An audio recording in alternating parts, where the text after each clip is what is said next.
So hello everyone at CULTUREELS. Thank you so much for coming to our screening today. My name is Jenny and I am joined here today by the wonderful Orhan and Nurdan from Turkey. We have just watched the film Fatima and we will have a very interesting interview conversation around this film. And yeah, so let's get started. Thank you so much both for being with us here today. And it will be very interesting, first of all, to hear a bit about your background. I know that you've both been involved with making ethnographic films about specifically the Black Sea coast and northern Turkey. So if you wanted to start us off with talking a bit about yourselves. Thank you very much, Jenny, and all the festival team inviting our film for screening and us for an interview. Actually, we really wanted to come to Finland, but unfortunately, my university at the last moment put a meeting and we couldn't join your lovely festival, and we wish you success with your festival. So your first question was about our background, I think. Yes. I will just tell a small part. I want to give to Orhan some words about his career. I studied sociology at Bosphorus University, and then I worked in different companies, international companies, like Metro, Siemens, as communication manager and marketing manager for 25 years. And while working in Metro AG, I organized the first corporate short film competition in Turkey for university students. And with a film foundation in Turkey called TÜRSAK. And in these 9 years, I felt in love with cinema, I should say, because, you're watching all these films, organizing the award galas, and, seeing all these directors receiving, awards on the stage. And it was very interesting for me. And there, my husband, working as journalist in a daily newspaper, Milliyet, Yes. He talked about his dream related with his first documentary, İfakat, and it was 2009. And he wanted that I produce this documentary. Yes. It is again about the woman on high mountains of Black Sea region, Wow. their difficulty, their fight against wild nature. And it was a tough documentary, and I didn't have any idea about filmmaking business, but he was so excited inside. And it was about women, living on high mountains and, fighting for their own bread. And I accepted that. And now maybe Orhan wants to say about his background, geçmişinle ilgili söylemek istediklerin. Evet. Önce merhabalar diyorum. Bu etkinliğin başarılı olmasını istiyorum. Ben cennet gibi bir yerde doğdum. Yani yemyeşil bir doğa içerisinde, ama orada çok zor koşullarda yaşayan insanlar vardı. Tabiatla mücadele ediyorlardı. Zorlu tabiat koşulları vardı. Ve ben bir gün gazeteci olursam sizin bu yaşam koşullarınızı gazeteye aktaracağım, haberleştireceğim ve sizi bütün dünyaya tanıtacağım demiştim. Ondan sonra ben gazeteci olduktan sonra ben Türkiye'nin en zenginlerle birlikte haber yapmaya başladım. Yani zenginlerin gazetecisi oldum. Onları unuttum. Dolayısıyla onlara bir borcum vardı, bir sözüm vardı. Onları belgeselle ancak anlatabildim. So he is saying, I was born in a paradise. in a village on a high mountain at the eastern Black Sea region of Turkey, Trabzon. Okay. But the place where I was born was a paradise. But the women of this paradise village were fighting so hard, for agriculture, for, fighting against wild nature and, taking care of their children and working hard.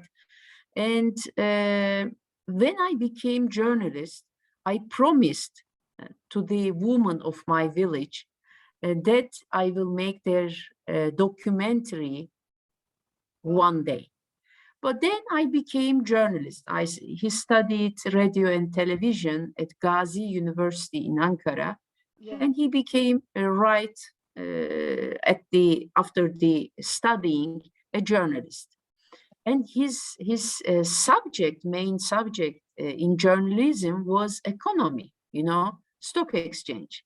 And he's saying, I was faced with rich businessmen, business people to make interviews, to make news, and of course, while working hard, I forgot about the woman of my village.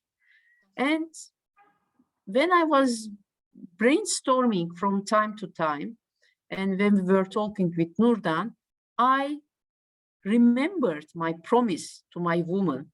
And one day I said, I quit from the job, being journalist, and I make this documentary and I keep the promise I gave to the woman of my village. Evet.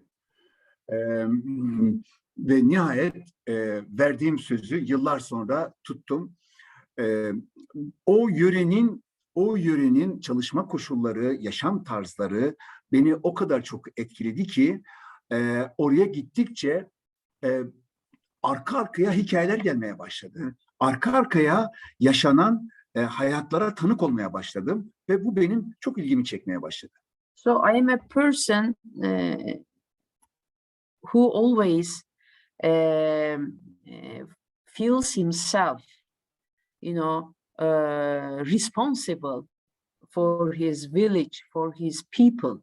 I always go to my village in the summer holidays and visit the old people there, learn about the stories. After shooting my first documentary in 2010, İfakat, I started to visit more, my village, Every opportunity I had, I visited my village and the region, different villages and the flatlands. And, I started to talk to people, which I didn't make when I was a journalist. And I started to learn new stories each time I was visiting. I was writing them, I was recording them. So that's how these ethnographic stories came out. And my documentary shooting journey started.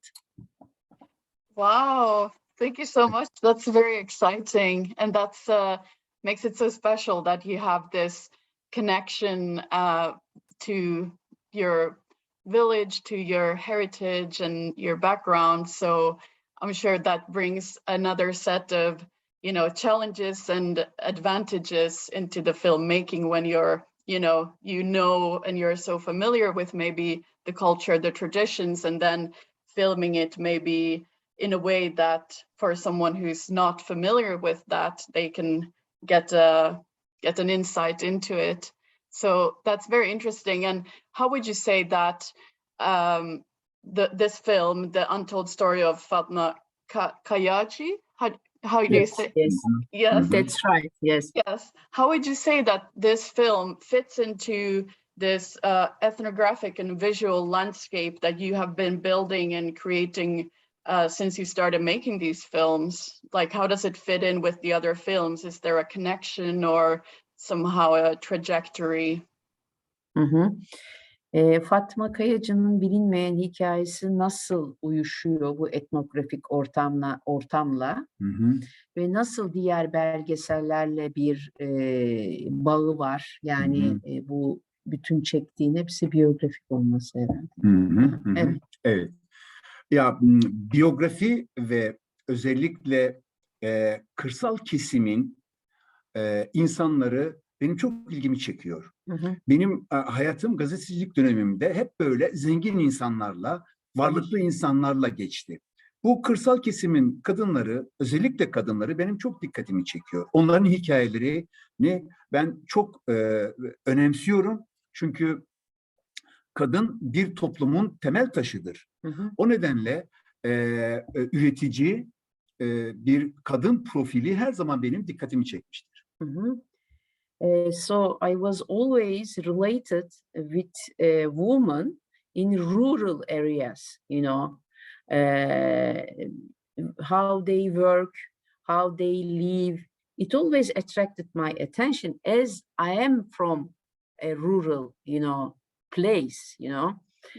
So that's why when you are interested, and woman, he thinks woman is the main, it's like a milestone. It's very important for the society, you know. Everything starts with a woman. So, and all these women working in rural areas, and you know how they their efforts, you know, to survive, you know, they all interest me, attract my attention. That's why I'm always doing documentaries in this ethnographic atmospheres. Yes. Evet, bir insanın hayatının en önemli dönüm noktalarından bir tanesi çocukluk dönemidir. Hı hı. İnsan çocukluk döneminde yaşadıklarını hiçbir zaman unutmaz. Hı hı. O nedenle benim belgesellerime konu olan insanları hep böyle çocukluğumda kafama yerleştirdiğim, çocukluğumda gördüğüm, tanık olduğum hikayelerdir. Hı hı. Ben o coğrafyanın çocuğuyum. Orada doğmuşum. Hı. Yani ben oranın Peter'iyim. Hı. Yani bu Heidi dizisindeki o çocuğum ben. Dolayısıyla hiçbir zaman o görüntüler benim aklımdan hiçbir zaman çıkmadı. So childhood is very important. So childhood memories are very important. I was born in a village. I observed all these hardworking women, you know, old people in their daily life. You know, I was Peter, you know, Peter of Heidi, you know, because I was running there, playing football on these flatlands, you know, joining all these women while they are doing their rural activities as children. We were helping our aunts, mothers, you know, grandmothers on the field when they were working. So that's why their stories were always in my memory. And childhood is also very important, where you were born, where you were grown up, you know. That's why this affected me and this helped me to shoot documentaries. Evet. Bütün dünya insanını etkileyecek hikayeler hep zorlu coğrafyalarda ortaya çıkar. All these stories which affect the humanity, you know, always come out from very difficult geographies, you know, and the best stories come out from these most difficult geographies. Evet. Yes. Sorular bekliyoruz. Yes. Hı-hı. Wonderful. Thank you. That's very very interesting. And with the case of this story about Fatma, her life, this ethnographic film, was it that before you had an idea of what kind of a documentary you wanted to make next, and then you met or you found Fatma, or did you meet her and then you had this idea of making a film about her? And how has that process been?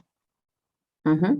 Hı hı. Şimdi sen böyle bir hikaye yapmaya karar verdin. Sonra mı Fatma Kayaci'yi buldun? Hı hı. Bu Fatma Kayaci hikayesine nerede rastladın? Hemen söyleyeyim.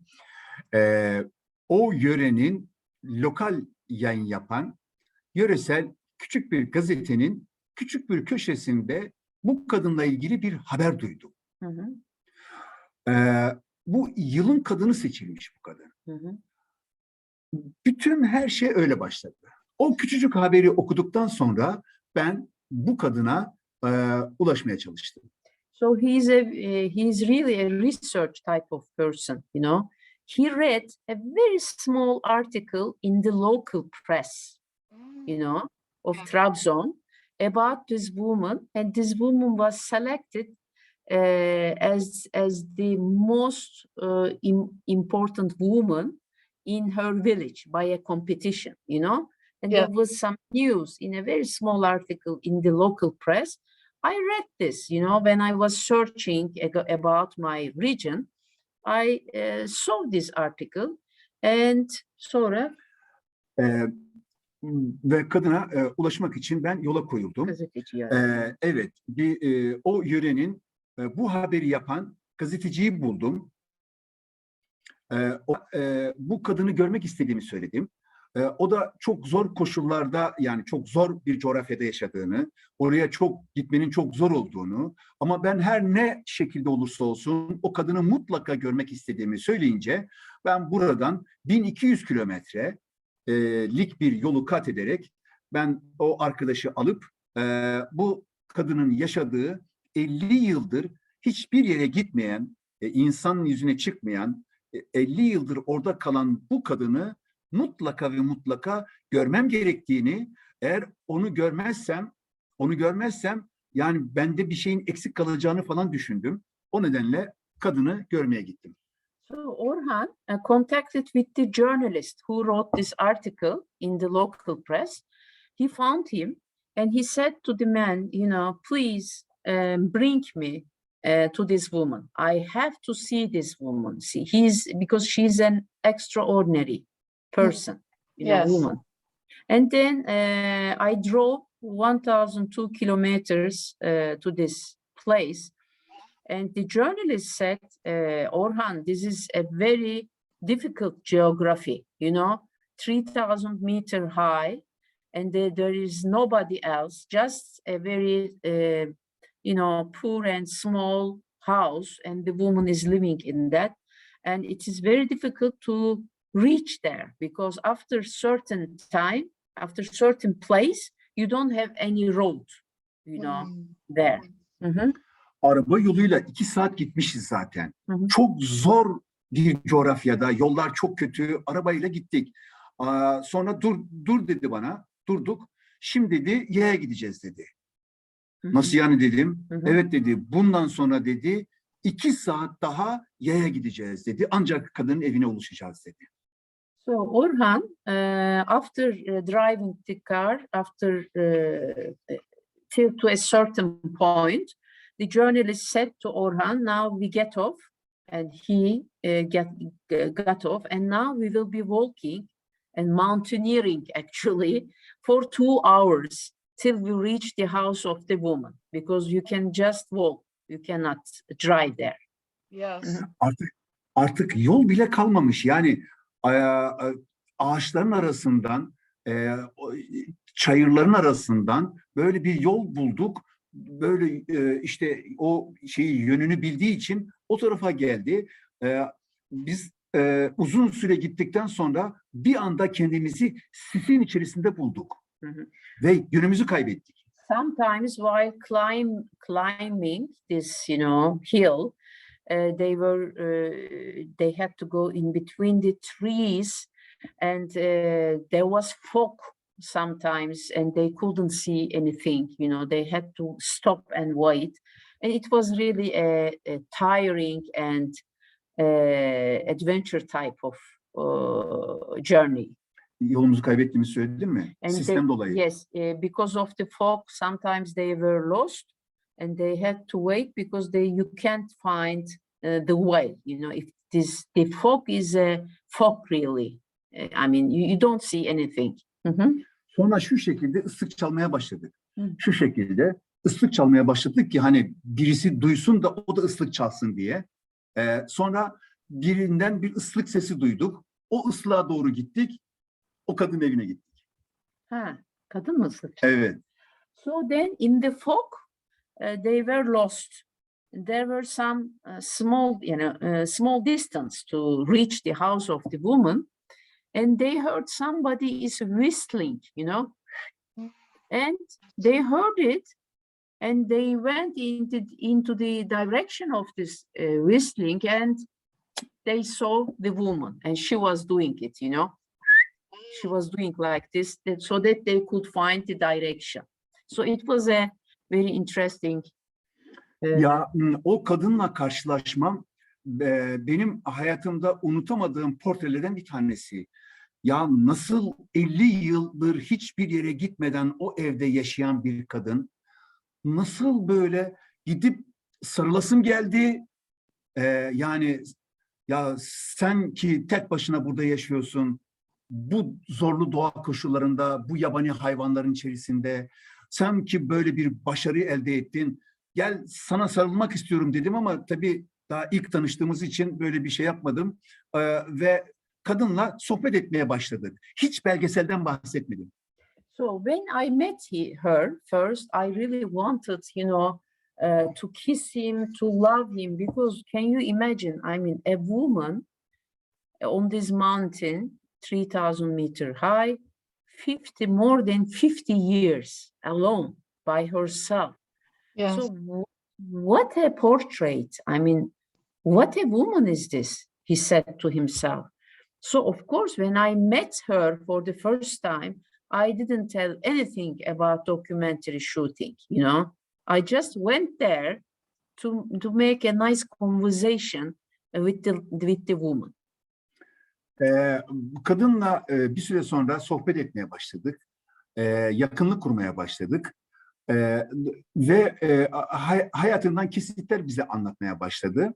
Sonra size dedi bir çay yapayım dedi ve bize bir çay ikram etti. O arada ben elimde çayla birlikte evin etrafını dolaştım, gördüm, yaşadığı ortamı gördüm, mekanı gördüm. Hı hı. Bir de kadına baktım, Hı hı. bir de sefaleti gördüm. Hı hı. Kafamda şöyle bir şey oluşmaya başladı. Yaşlılık, yalnızlık ve yoksulluk. Hı hı. 3 kelime oluşmaya başladı. Tamam dedim. Belgesel çıktı dedim. So the woman, they started to make a conversation, and the woman gave Turkish tea to him and to the journalist. And while Orhan was drinking his tea, he started to walk around the house where the woman was living. So he looked at certain places of the house and at the environment. And then there was an idea in the head of Orhan. Okay, there are 3 main points to underline when I'm shooting this documentary. One is the poverty, one is the loneliness, yalnızlık, Yaşlılık, and yoksulluk. the other one being old, elderness. These 3. So I started to base my documentary on these 3 important points. So poverty, loneliness, and elderness, being old. Hı hı. Evet. Ve o görüşmemizde ona bir belgesel ile ilgili hiçbir şey bahsetmedik. Hı hı. Sadece tanıştık, Tamam. hayatına tanık olduk ve gittikten sonra ben bütün gördüklerimi, bütün o bana anlattıklarını kaleme döktüm. Hı. Hikaye haline getirdim. For the first time when I visited the woman, I didn't say anything about documentary shooting. We just had a nice chat. And after I returned back to home, of course, while I was talking to the woman, I took notes and I recorded her speech, and I started to write the story, about our first meeting. O görüşmemizde ben çok önemli bir şey gördüm. Hı hı. Kadının bir türlü anlatamadığı ve içinde kaldığı derdini kimseye anlatamamış. Belli ki bir derdi var ki anlatmaya çalışıyor ama anlatamıyor. Dedim ki ben bu belgeselin konusu işte bu kadının anlatamadığı, kimseye anlatamadığı, yıllarca içinde tuttuğu bu duygularını ortaya çıkartacağım dedim bu belgeselde. So after talking to the woman, I understood that there was a problem inside the woman, which she couldn't tell, to the community, to other people. And I felt that. So when I was at the desk writing my story, I decided when I shoot this documentary, I will tell her problems, which she couldn't tell, which she couldn't take out from herself. I will reflect it to the documentary shooting. Wow, thank you. That was very descriptive and informative. And you mentioned those important sort of central themes for the documentary as loneliness, aging, poverty. Yeah. And did you feel like both from Fatma's and from your perspective, what things were important to you when making this film about her life? Did she make any wishes or suggestions like, I want you to focus on this, I want to convey this message, and what was important for you on the other hand? Diyor ki bu belgeseli çekerken kadın, yani Fatma teyze neleri ön plana senin çıkarmanı istedi, yani nelerin ifşa etmek istedi. Sen yönetmen olarak neleri anlatmak istedin, yani onun da söylemek istedikleri ve sana bak bunu yansıt dediği bir şeyler oldu mu, yoksa kamera kapatmıştın sen galiba, onları bahsetmen lazım. Evet. Şimdi uzun yıllar yeğeninin ölümüne sebebiyet verdiği gerekçesiyle Fatma Kayaci bir toplumsal baskı altına alınmış. Yani o suçlu bulunmuş. O nedenle o da o topluma küserek dağa gidiyor. Tek başına yaşıyor. Ama kimseye anlatamıyor derdini. Benim bu olayda hiçbir kabahatimin olmadığını, tamamen çocuğun ateşe düşüp yanmasından kaynaklanan bir durum olduğunu, kendisinin hiçbir suçu olmadığını kimseye anlatamıyor. Anlatamıyor. Ve dolayısıyla biz de çekimler sırasında aslında bu anlatamadığı duyguları çok öğrenmek istedik. Ama 50 yılın vermiş olduğu böyle içe kapanıklık nedeniyle anlatmıyor bize. Sonra ona o anılarını tekrar anlatmasını istedik ve artık bu sırrınla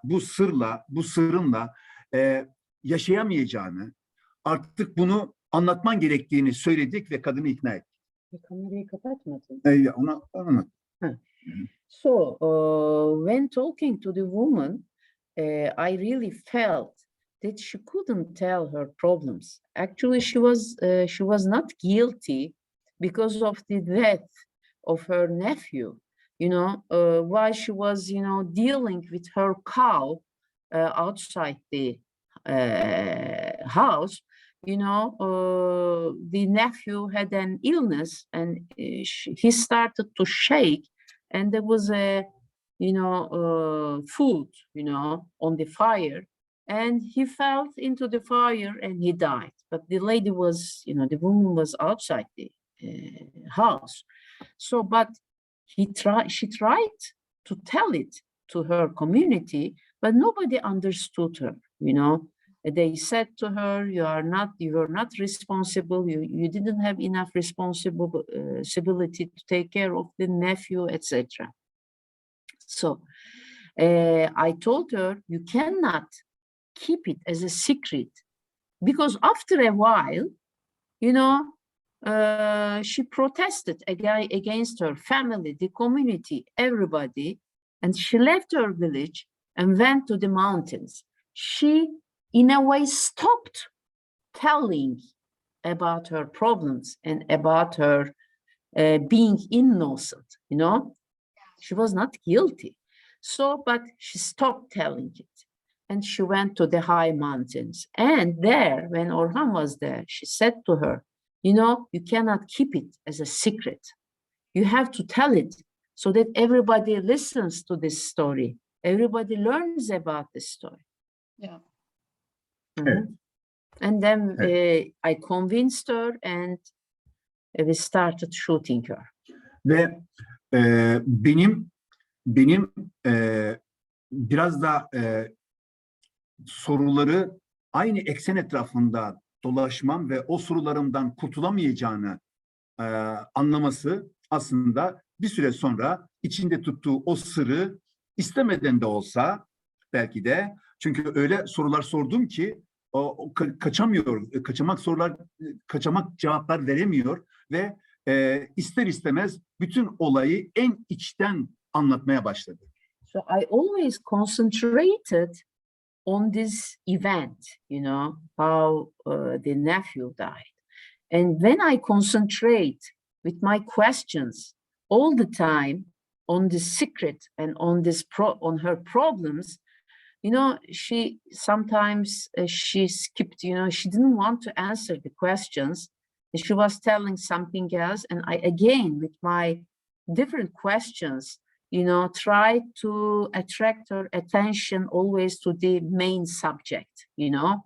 And in a way, she understood she cannot run away, you know, from answering these questions related with her loneliness and her running away and, you know, keeping the secret with herself. And she, how to say, in a way, decided to tell everything, and she started to talk. Wow. Well, Right. that's very powerful. Thank you. And that's so interesting when, you know, you're working with someone who has had this very life-altering trauma, like in Fatma's case with her nephew dying. What was it like, this sort of your relationship with Fatma, your perception of her, you know, how did it develop and change during the course of the filmmaking? And how long, just to have an idea, how long did you make this documentary for us and there with Fatma? How long did it take to film? So you want to learn the perception of Fatma about Orhan, or Orhan's perception? I think this sort of dynamic, you know, because as you were describing, this was something very difficult for Fatma to talk about. And maybe, you know, how this dynamic between you, Orhan, and Fatma, how it changed during the process of making the film. Sen filmi çekerken, bu bir dinamik bir şey, film çekerken, yani seninle Fatma arasındaki iletişim yolculuğun, arkadaşlığın nasıl kabuk değiştirdi, nasıl şekil değiştirdi? Yani iletişim halindesiniz ya film çekim esnasında. Nasıl oldu bu? Yani nasıl değişimler hem Fatma açısından hem senin açından oldu? Evet. Ben şimdi o coğrafyanın çocuğu olduğum için bu tür yaşlı insanlarla nasıl diyalog kuracağımı gerçekten kendime güveniyorum, biliyorum. Bu da bunu söyleyeyim. As evet. I am exactly from the same geography, you know, as I am a child of these high mountains, you know, of this wild nature. I exactly know how to talk to old people like her, you know. I know the ways to approach these people, to talk to these people, you know, with love and affection, speaking their language. You know, I have the experience because I am from there. Yes. Bu konuda çok iddialı bir şey söyleyeceğim.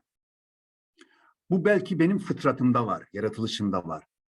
Ben yaşlılarla ve çocuklarla çok iyi iletişim kurmayı başarabilen bir insanım. Bunu, yani kendime güveniyorum. Benim en büyük artılarımdan bir tanesi budur. So everyone knows about her or himself. So I also know about my strong sides, you know, and my strong side is and I have a strong self-confidence also in this subject. I have very strong communication skill with children and old people. And I trust myself very much in that, he's saying. It's very good. İkna edemeyeceğim yaşlı insan yoktur. Bu sadece kendi bölgemle ilgili olan bir insan değil. Biz başka belgesellerle de yaptığımız zaman yaşlı insanlarla çok kolay iletişim kurabilen bir yapıya sahibim. Büyük bir ihtimalle herhalde Tanrı vergisidir. I think maybe it's a skill from God. Wherever I travel, I go, I really can create good contacts, good communication with old people and the children. That's really good. That's it really seems like that's, you know, you have found your niche, like the something that, you know, you really like that really defines your work, and it's like a good niche alanınız. Evet, yes. Evet. Yeah. Yes. Yes. And something that I found very fascinating and interesting about this film was also that you know, it's a film about Fatma, but we have all these different people from the village, and even in the beginning, before Fatma says anything, there are these interviews from different people sort of defining her, telling things about her. You know, she's never been married, she's this person, this is how we're related. So it creates this sort of you know, different picture of her. And I was interested, like I have this is a bit of a bigger question, but you know, what made you choose to make this documentary this way instead of, let's say, you only film Fatma and you don't talk to other people? What made you choose to opt for this kind of dynamic approach? And also how, because I'm from Finland, so of course everyone views you know, the film through their own cultural background and lens, but I'm curious about how Fatma's life and her story, and it's one of the questions here, how it fits within sort of the social constructs of culture, religion, gender, you know, in rural Turkey. Is she someone who is her story quite common, of this woman or older person living alone, or is it very uncommon? How does it, you know, also for maybe a Turkish viewer, how is the reaction when they see this film? Is it something like, oh, that is very common, very normal, or very surprising, or something different? Güzel bir soru sordu. İki tane soru sordu. Bir tanesi diyor ki, let's start from the last question. Okay, sorry about fitting all into one. Şimdi bu Fatma diyor, yani seyirci seyrettiği zaman Fatma diyor extraordiner, yani çok farklı bir kimliğe sahip bir kişi olarak mı gözüküyor Türk toplumu için diyor. Yani yoksa bu olağan, her yerde görülen tipte bir kadın çok sıra dışı karakteri mi? Çok sıra dışı bir kadın olarak gözüküyor. Şey yapılıyor. Çok sıra dışı ve insanlar hayretler içerisinde kalıyorlar. Bizim toplumumuzda çok sık görülen bir olay değil bu. Yani çünkü bizde aile kavramı çok şeydir, çok sıkıdır insanlar birbirlerine. Ama bu gerçekten çok farklı, sıra dışı bir olay. Yani bizde ataerkil aslında. Evet.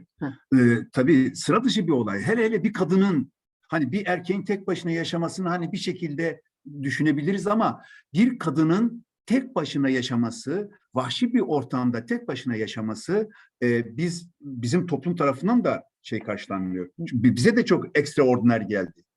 And he's saying it is not normal for the Turkish society having a woman living in the center of wild nature on high mountains it was normal for a man, but it is not normal for a woman. You know, it's very extraordinary. And when Turkish people are watching this documentary, they also get shocked to see, is there a woman like her? Is it real? You know? Yeah. I mean, it's so strange for even most of the women, you know. I mean, a woman protesting against all the traditions, customs, gossips, everything, and running away to high mountains and protesting with silence, you know. It's very brave, you know. And he's saying it's also extraordinary, especially for a society like Turkey, because we have a patriarchy, you know. Our family system is completely different, and she's not married, and she's alone by herself, and she protests, showing her protest with silence, which is very interesting.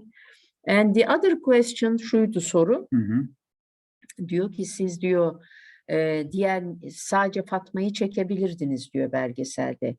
Ama diyor diğer kişilerden de öğreniyoruz ki işte hiç evlenmemiş, işte Fatma şöyledir, Fatma böyledir, bir sürü şey öğreniyoruz diyor. Niye diğer dinamikleri de işin içine soktunuz diyor. Çünkü bir başka gözle de bir başka kulakla da seyircinin olayı duymasını istedik. Yani sadece Fatma bütün hikayesini kendisi anlatsaydı belki sıkıcı olabilirdi. Ama onu insanlar nasıl tanıyorlar? Asıl insanlar onu nasıl tanıyorlar? Onları da bir başka ikinci gözden, üçüncü gözden yani üçüncü kişilerden duymak istedim. Niye duymak istedin?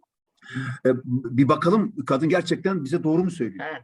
I a little bit wanted to test what the Fatma was telling in the documentary, you know.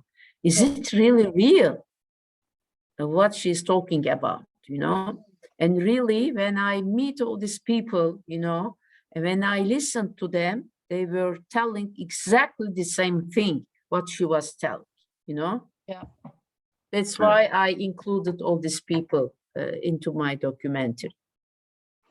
Wow. And her love for nature, that she's not married, how she is created a giant forest on a flatland, you know, and all her care about animals, you know, her for children, how she took care of her nephew, you know. We learn all this from other people in the village. Yes, absolutely. And would you say, like, so a bit as a continuation from the question as well, like, how has this film been received within Turkey and the local and Turkish context? Nasıl bu film karşılandı Türkiye'de?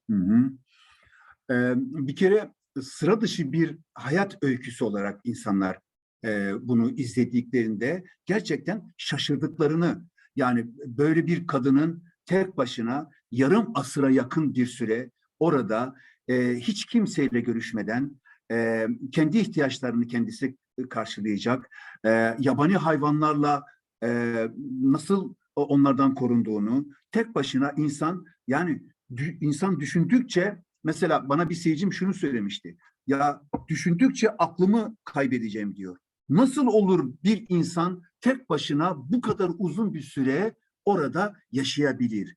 Bunun için çok güçlü bir irade, çok güçlü bir karakter olması lazım diyor. Evet. So of course the audience was shocked to watch this film. After screening it in different TV channels, we will have more reaction, of course, because national TV is watched a lot. And now, for the moment being, we are screening the film at the film festivals. It has been accepted to more than 30 film festivals and received 11 awards. Oh, congratulations. Thank you. And when the audience is watching the film, they directly come to Orhan and say, You know, it is unbelievable. I mean, how, they say, you know, how a woman alone by herself, I mean, or in the middle of the wildest nature, very dangerous, and 3,000 meters, there is not any road, you know, not in any infrastructure till to her house. How? And Orhan is saying to be able to live in the middle of wild nature, you have to have a very strong character and very strong brain, and you know, I don't know. I mean, you have to be very strong to be able to experience all this. He thinks. Yes. Yes. Evet. Belki de şunu söylemek gerekiyor. Biz bütün bu belgesellerimizde aslında belgesele konu olan kahramanla gerçekten iyi anlaşmak lazım. Kendini ona iyi ifade etmen gerekiyor.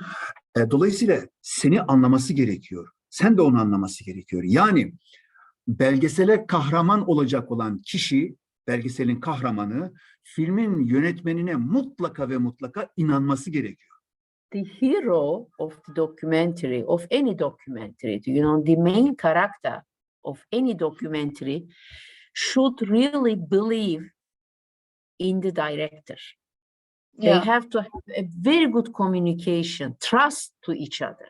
Otherwise, it is not possible, you know, to do something like this. And their communication was very strong. It was the most important point, actually. Here, the most important thing is that Fatma believed in Orhan. Why? Because Orhan is also from the same geography. He also had a very brave mother, a brave aunt, brave grandmother, you know, fighting against wild nature while doing agriculture. They were also living on high mountains. He also told his story to the woman, and they believed in each other. That's the reason of the success of the story. Bunu destekleyecek bir şey söyleyeyim. Çekimler sırasında biz biraz evin uzağında bir çekim yapıyorduk. Zaten çekimler süresince kadının nefes darlığı yaşadığını aslında biz hepimiz oradan öğrenebiliyoruz. Dolayısıyla cidden çekimler sırasında yani çekimler bitti, ara verdik. Şimdi eve gideceğiz. Evde bir yemek yiyeceğiz ama kadın kalkamıyor ve eve kadar gidemeyeceğini anladı. Ben dedi kötü oldum dedi, gidemeyeceğim dedi eve kadar. O zaman dedim kolayı var. Sen şimdi şöyle duruyorsun diyor dedim. Şöyle o hiç farkında olmadan onu sırtıma aldım ve eve kadar götürdüm. Yani şunu anlatmaya çalıştım işte. Yönetmenle ana karakterin şey olması, birbirini iyi anlaması ve birbirine güvenmesi gerekiyor. Evet. So while I was shooting outside the house, Fatma had some breathing problems. You know, she couldn't breathe out. She had some bronşitleri she had problems with the bronchit. You know, she had some problems, health problems, and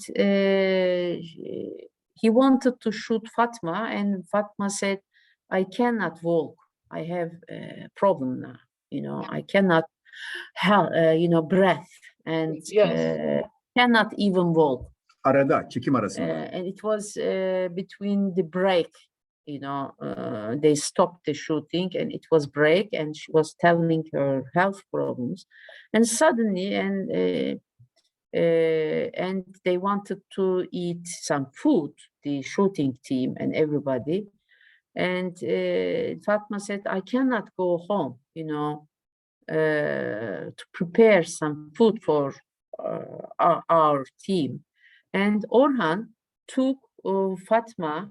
Fatma was staying like this, and he took Fatma on his shoulders suddenly and carried her till to the house so that the woman and the team could eat together something during the break. So this intimate, how to say, communication and sincere communication and trust between the main character and the director of the documentary is very important. Absolutely. Yeah. Mhm. And that's you can really see, like from what you said, that she was very resistant to talk about her problems, about this trauma, but you gained her trust, and then she tells everything, she opens up. And it's interesting in some ways. Also, something I was thinking about is that, she, in some ways, she is this way because of maybe patriarchal structures. Like in the beginning, she says, my father didn't allow anyone to marry me, and he beat someone up, who even wanted to talk about it. So that's why, she's alone now. But at the same time, because she's alone, she has this opportunity to live independently. She's not, she's not tied to any sort of family roles within that patriarchal system. So she's a product of it, but she also pushes against it at the same time. This is very good comment from your side. Diyor ki zaten diyor bu travmaları yani travmalarını anlatması konusunda yönetmene tabii ki güvenmesi çok önemli bu filmin ortaya çıkmasında. Bir de benim dikkatimi çekti diyor. Babası diyor onun evlenmesine izin vermemiş, hatta evlenmek isteyen adamı da dövmüş. Ondan sonra ve yalnız kalmış. Aslında buradan şunu da çıkarabiliriz diyor. Aslında belki de diyor bağımsız olmasını, kimseye muhtaç olmamasını, belki de diyor babasının onun evlendirmemesine bir anlamda borçluyuz. Ama bir yandan da yalnızlığını da ona borçluyuz tabii diyor. Yani değil mi? Evet, güzel bir tespit. Bizim düşündüğümüz de zaten bu yönde bir tespitti. Babasının onu evlendirmeyişi kadını bir şekilde, yani erkek patriarş, evet, ataerkil düzenden evet o şekilde yaptı. Hatta mesela ben hiç evlenmedim dediğinde mesela ben esprili olarak böyle yani belki de iyi yaptın dedim kendisine. Vallahi bilmiyorum ama işte benim kaderim böyle çizilmiş dedi. So Orhan liked your comment very much about marriage. Yes, I also thought the same. And when I asked her, you didn't get married and you are lonely now, she didn't show a great reaction to this. And she said, this is my life, It was planned like this from God, I accepted that. So that's also interesting. So she didn't make it a great problem, actually. Right. And that's another interesting topic, this, topic of destiny, it comes up in, destiny, as in, how to make sense of this tragedy of her nephew's death. Like this one woman from the village, she says that was the way it was meant to go. It was destiny. It was God's plan for his life. And also Fatma herself says, it couldn't somehow be avoided. I had to also take care of the cows. I had to do things. And this other man in the village also recognizes the fact that it could have happened in the village, this tragedy, it could have happened there. So it's not so much location specific, but at the same time, we still see that Fatma has this very internalized sense of guilt and an internalized sense of wanting to be isolated, almost, I don't know if it's reading in too much, but almost like I don't know if she's punishing herself in some way, but she hasn't wanted to reconcile with her family after this. And that made me think about the fact, because for our festival, like the theme is power and resistance, and just how on the one hand we see Fatma as a person who resists, and she's in this liminal place between the power structures out there in society, and at the same time her resistance comes from a place of deep trauma, of wanting to isolate. You know, it comes out of a place of pain. And so to me that's very interesting, because it raises the question, you know, is that her choice? Or, you know, because she didn't choose this pain, this trauma, this tragedy, and then this is what she does with it. And what are your thoughts on all of this? Öncelikle şeyi söylüyor. Birçok kişi aslında bu kaza köyde de olabilirdi, başka yerde de olabilirdi. Yani kader de orada oldu. Bizim festivalin konusu, ben işte burada yapımcının gücü ortaya çıkıyor. Onun için gönderdim senin filmini. Power and resistance. Power güç demek, resistance karşı koyma demek. Festivalin konusu bu seneki. Çok güzel. Onun için gönderdim. Onun için hem güçlü bir yanda diyor, bütün o halkına karşı koyup yukarı çıkıyor. Hem de büyük bir direnç gösteriyor. Aynı anda diyor, aslında sanki diyor bu acıyı da, bu travmayı da içselleştirmiş diyor. Yani sanki bir anlamda matem, orada bir mateme girmiş gibi diyor. Bu ve onunla birlikte yaşamaya başlıyor. Evet, bu konularda ne söyleyeceksin? Ben şöyle düşünüyorum. Biz gitmeseydik ve o kadınla hiç konuşmasaydık, bu vicdanını ne şekilde rahatlatacaktı? Ve kime rahatlatacaktı? Ya da o sırrıyla birlikte mi ölecekti? Ben bunu çok merak ediyorum. I'm very curious. If we didn't go there, if we didn't shoot Fatma, you know, how could she get rid of this consciousness problem? You know, how could she relieve, you know, from all these pains? And because now she told everything, and the whole world is watching, you know, her story. Yes. So I wonder what will happen if she didn't do this. I sometimes think about that, Orhan says, and what would happen if she didn't tell anything about this? Yıllarca o içinde tuttuğu o bastırılmış o duyguyu eğer onu anlatmazsa, onu ifşa etmezse rahat edemeyeceğini ve o duygularla öleceğini söyledim kendisine. Bunu ifşa et ve rahatla ve öbür dünyaya huzurlu bir şekilde git dedim. And Orhan told her, so you keep everything as a secret in yourself, you know, also this consciousness problem. So why are you keeping everything inside yourself? Tell everything what you have inside, and before dying, you know, get relaxed, you know, that you have, you know, that you told everything, and feel yourself, you know, much better, you know, because she's a very old lady, 89 years old and nearly 90. And burada belki de bugün yaptığımız bu söyleşinin belki de en önemli şeyini söyleyeceğim şimdi. Onu söyle. Now I will say the most important part of all this interview. Yes. Yes.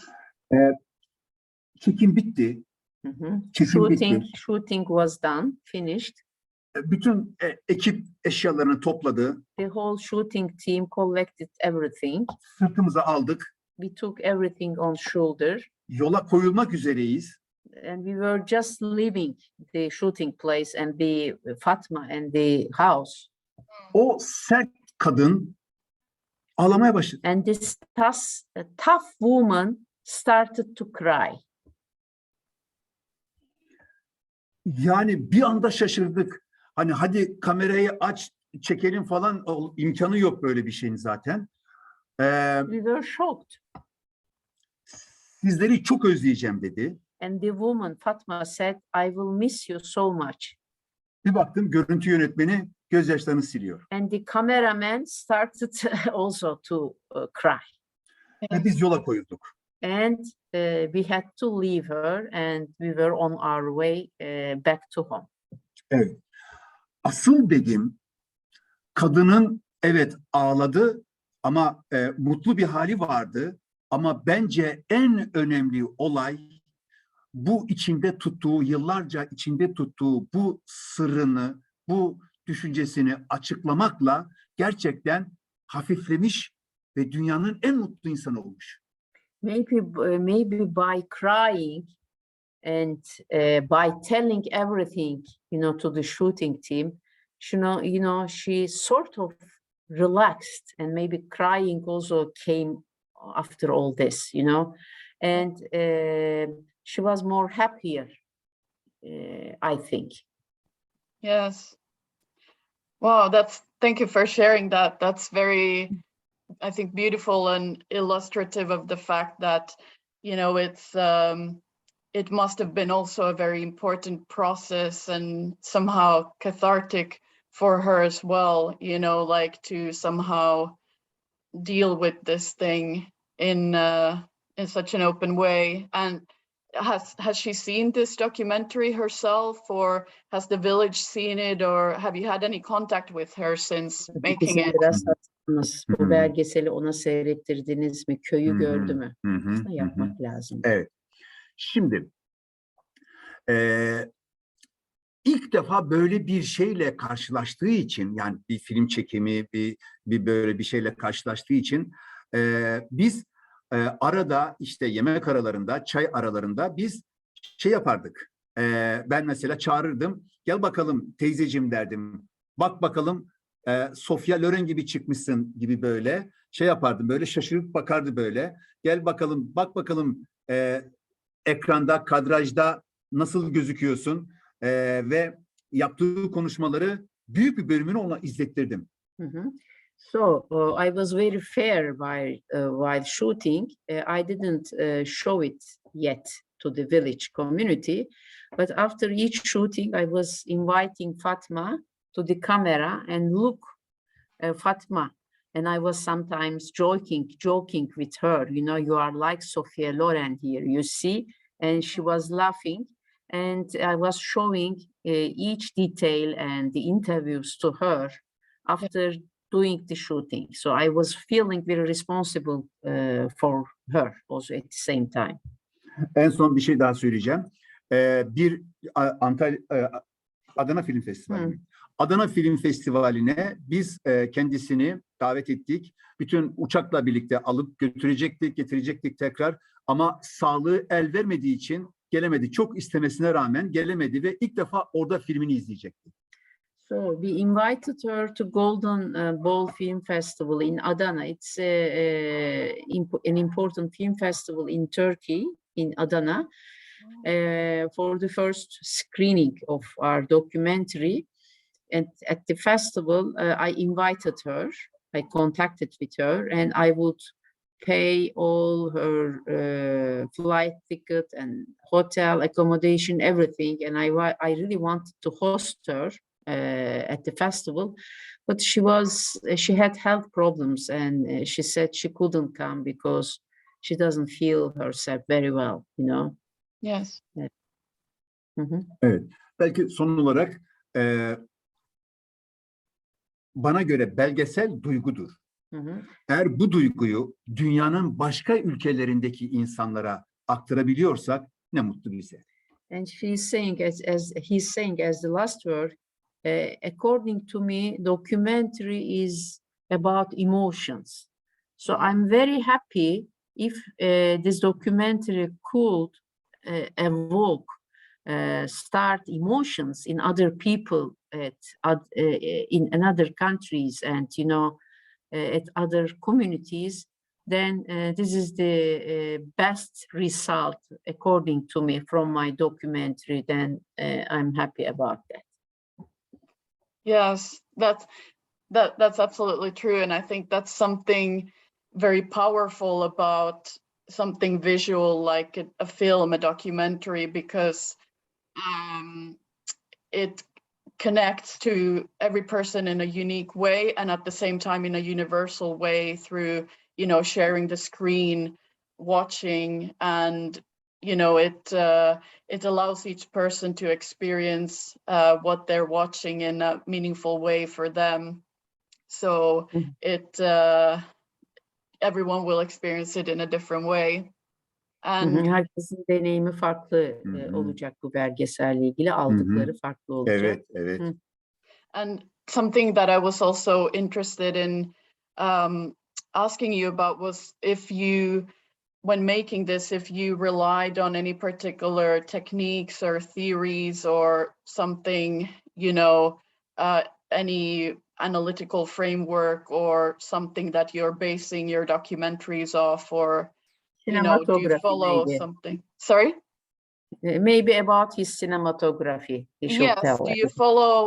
do you always certain do it techniques. a similar way, or you know, follow some theory or technique, or you change? Other documentaries also, diğer doküman belgeseller gibi. Yani bu bütün genel olarak belgesel çekiminde uyguladığın bir teknik var mı? Bir teori var mı? Bir yöntem var mı? Doğa ve insan.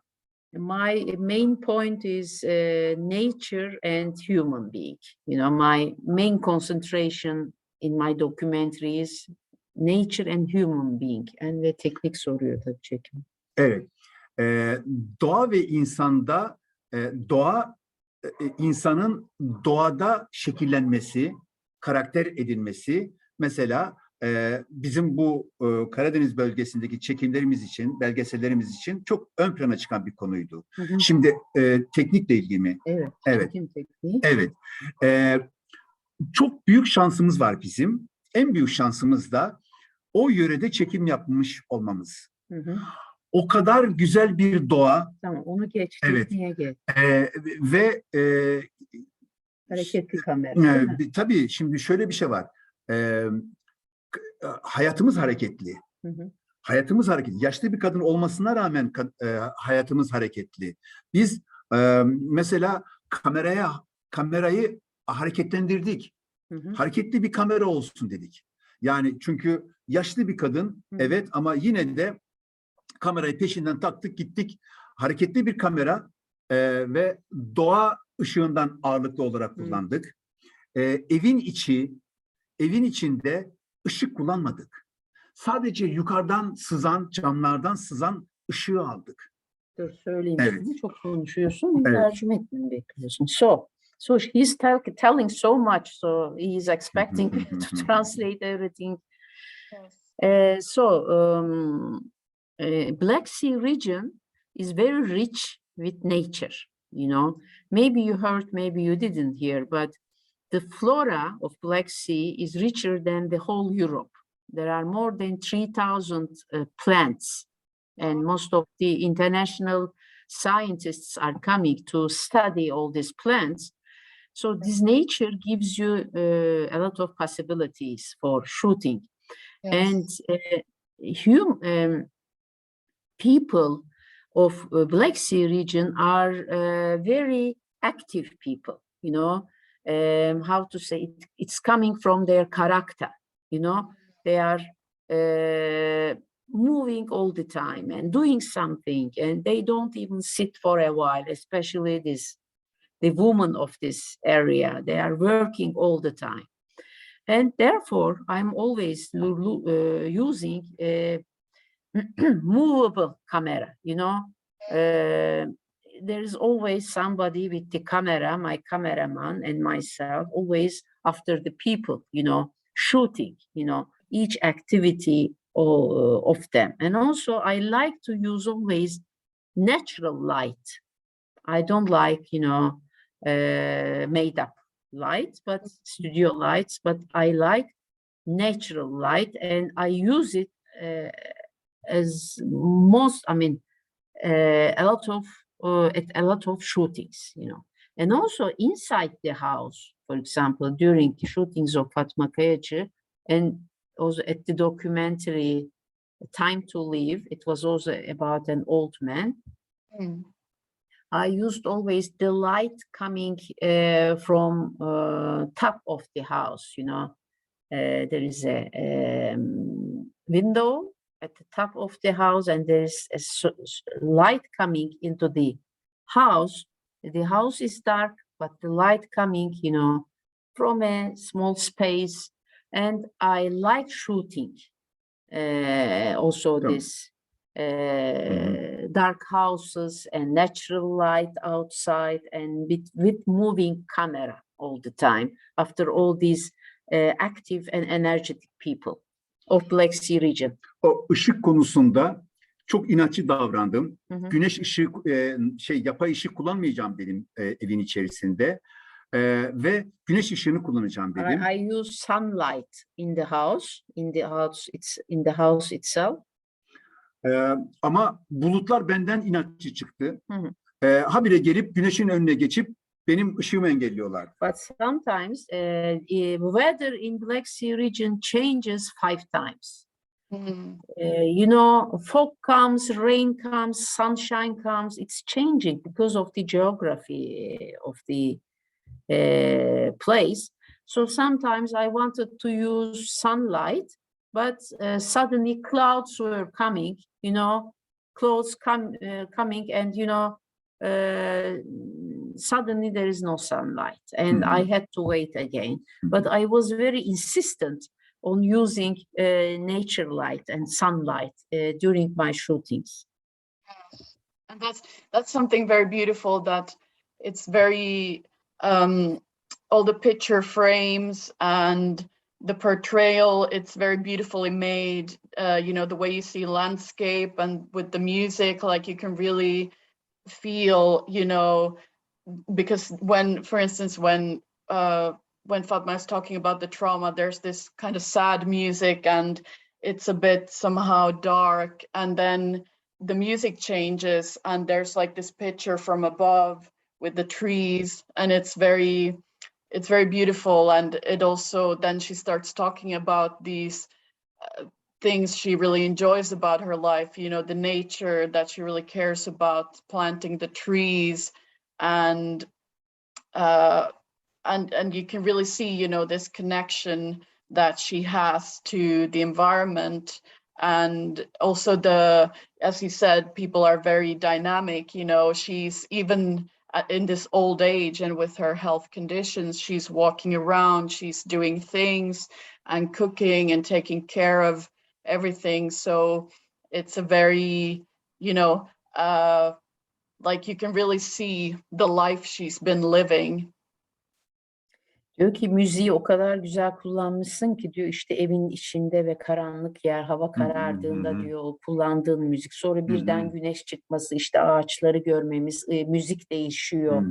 Bütün o diyor portre çekimleri, genel çekimler, sahne, yani çok diyor başarılı, çok yerinde kullanılmış. Thank you. Thank you. Thank you. Yes, and I think as maybe a final question, just wanted to say thank you so much. And maybe what's your next project? Do you have anything going on, or what would you like to do for your next film? Bir dahaki belgeselin göçü anlat bence. O da etnografik çünkü. Bir dahaki projeni soruyor. Her belgesel çektiğimde bu belgeselim son belgeseldir deyip böyle defteri kapatmak istiyorum. First of all, I have to translate because I had to laugh. Sometimes he makes very interesting jokes. After finishing every documentary, he's saying, okay, full stop, I finished shooting. I will not do any documentary anymore. Okay. Ama bir süre sonra içimde bir çocuk doğmaya başlıyor. But after a while, a child is born inside me, you know, suddenly. And, you know, excitements, you know, something is happening inside me. Yeni böyle belgesel konularını konuşmaya başlıyorum. And bana konuşuyorsun tabii. And one by one, I start to talk about my documentary ideas to Nurdan, you know, talking starts.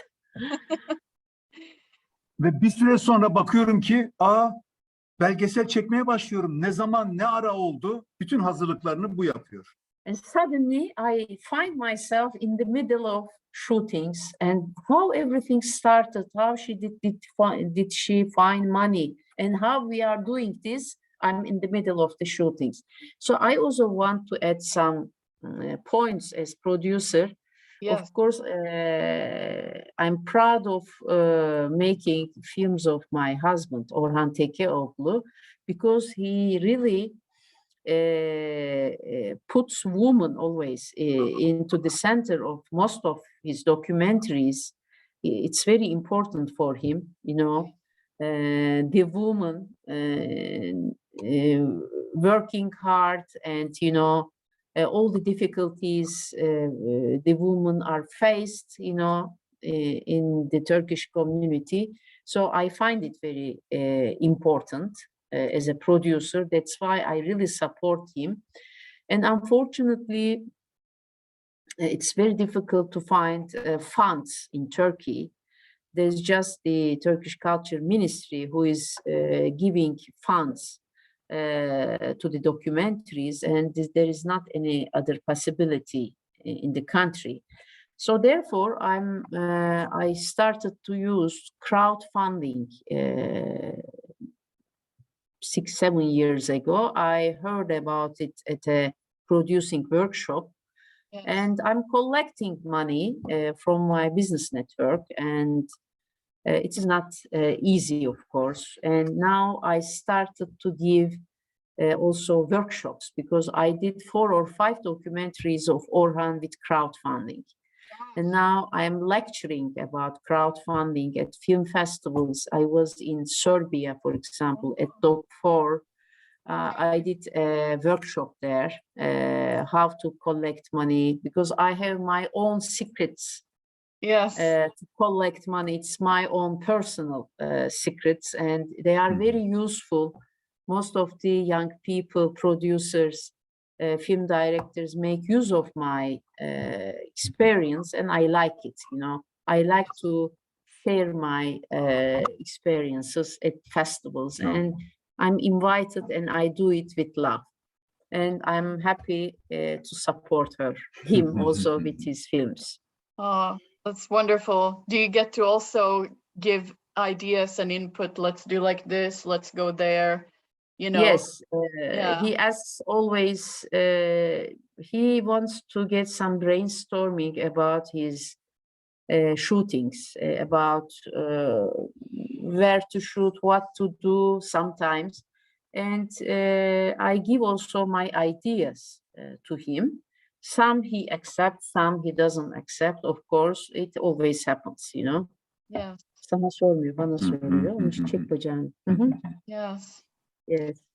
Wow, that was a lot of very interesting information. So thank you so much. And do you have anything else you would like to add to the end of this interview?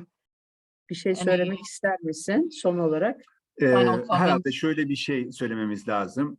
Bu belgeselle sizin kalbinize dokunduysak o zaman başarılı olduk demektir. So, if we could touch your heart with our documentary, then it means we did the job.